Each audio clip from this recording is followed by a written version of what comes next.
So when it starts happening and you start seeing those, you see feedback in your world, you're going to pay attention to what you did and you're going to do it again. And you're going to be like, okay, I've done this, and I've done this. People who heal themselves have very little difficulty healing someone else. Yeah. It's just the next step.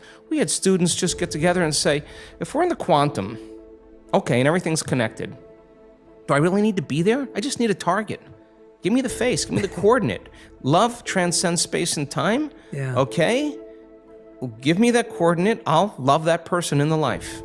And these people do it. And we have reputable universities now that are studying this phenomena, and they're telling me, these are universities that have some of the most advanced laboratories. I'm talking the Nobel Prize researchers. They want to change the conversation in medicine. And today I got a video of somebody being healed remotely. And she's laying there, her cancer went from really bad to nothing. And she videotapes herself when the group works on her.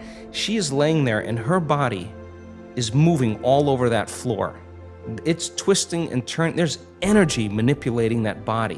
They're changing the pattern in the field. They don't need the body is the illusion. The tumor is the illusion. That's the hologram.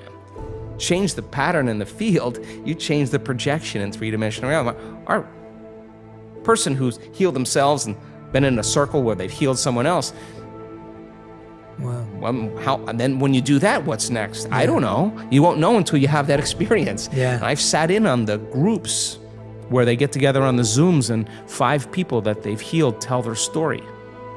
You know, a mother whose daughter's unresponsive with an injury or a handicap from birth, who's now looking at her brothers, who's trying to talk, who's smiling, who's present. The mother's telling the story. There's 40 people on the Zoom, we're all crying. Not crying for any other reason, but the species is helping, the living organism called the human being is healing one another. They're informing one another, taking care of one another. Something innate is awakening us. We're crying. The experience of that produces an emotion that's different than any other emotion you could ever feel. That's a new experience. Do you think that that person who goes to heal the next person is going to have a problem opening their heart after that? They know what the payoff is. And so they don't contract, oh my God, that person has in a coma. You know how many people have come out of comas because of this healing group? They're spot on. They can hit a target. And they lay their energy over that field and another one over there and another one over, and all of a sudden you get these complex, coherent patterns, and it's creating a change in matter. And they figured it out. And we have universities that we're collecting all the data and they're crunching all the algorithms. We know that it works really well for anxiety. It works really well for insomnia, for neurological disorders, Parkinson's disease, inflammation.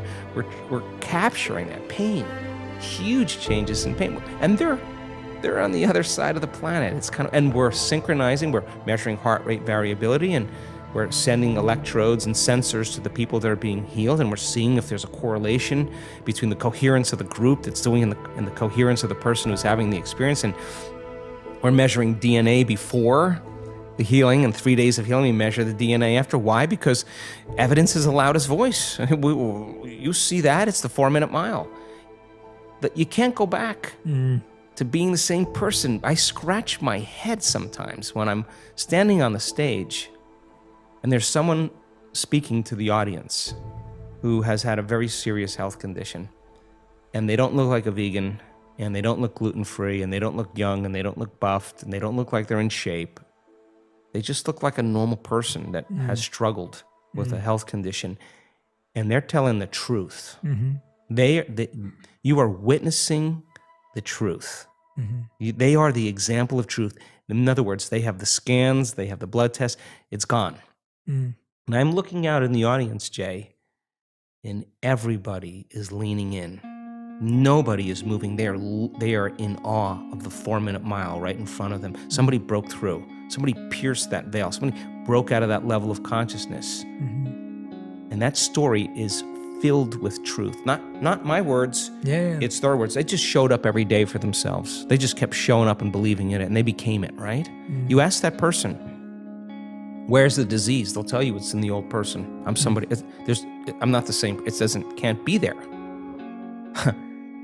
The person in the audience who's relating to that person with the same rare genetic disorder, the same lupus, the same cancer, don't you know that their belief is going to change right in front of them?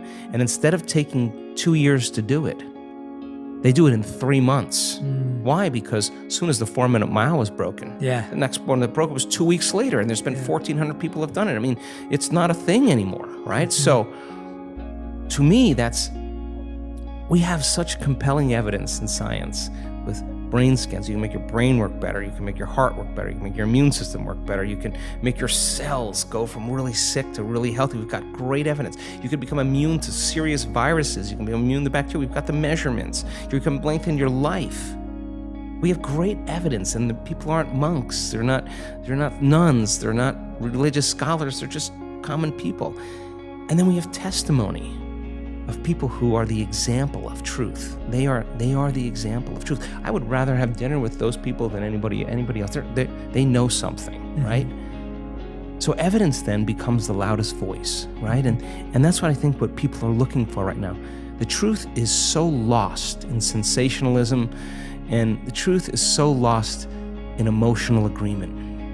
And so people who want to feel fear, they program themselves and accept, believe, and surrender that. People who want to be hateful, it's all there.